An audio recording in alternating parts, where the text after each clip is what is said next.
It's been said that the prophets of old were not just fortune tellers, but they were provocateurs of the imagination. They invited people to dream of the world as it could be and not just accept the world as it is. There's a great image from the biblical prophets Micah and Isaiah where they talk about beating swords into plows and spears into pruning hooks. Both Micah and Isaiah prophesy of this holy movement where God's people transform their weapons into garden tools and turn the instruments of death into tools that bring life. And the prophets go on to say that in the end, nation will not rise up against nation, and people will study war no more. A world free of violence and bombs and drones and all the ugly things of war. But according to the prophets, peace doesn't begin with the nations or with kings or presidents. It begins with the people. God's people begin to beat their own weapons into farm tools. It's the people who lead the nations to peace by refusing to kill, by taking their own swords and beating them into oblivion. Some will say that we're idealists if we talk of peace in a world of continual war, but faith is about believing in what we hope for and being certain of what we don't yet see. Faith is about believing despite the evidence and watching the evidence change. It's about believing in a God who is transforming death into life and inviting us to join that movement, to stand on the side of life. And hope changes the one who hopes.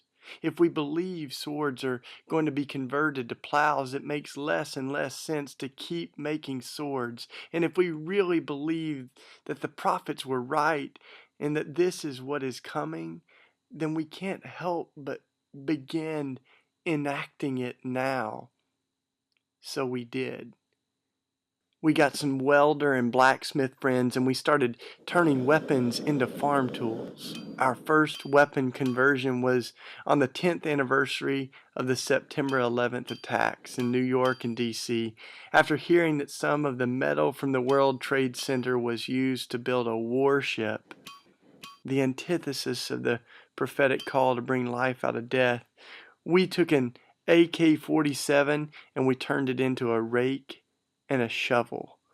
Then we started getting messages from around the world of other weapons conversions, handguns turned into guitars, machine guns made into saxophones, war metal turned into art.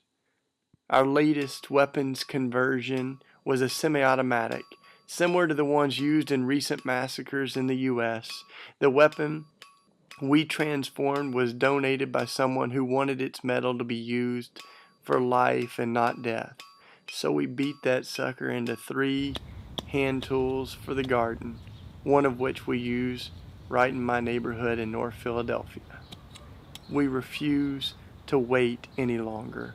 We've prayed for peace and we will continue to pray for peace, but we've also realized that sometimes we think we're waiting on God and God may actually be waiting on us. We cannot wait on politicians or governments.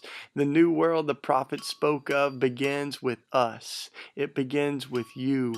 We are the ones that we've been waiting on. A movement has begun, and we're beating guns into shovels and tanks into tractors. We're going to interrupt the patterns of death and war and gun violence. So send us your weapons and we'll send you back a tool for the garden, or better yet, take a welding lesson from a welder near you and send us the pictures of what you make. It's time to beat some swords into plows.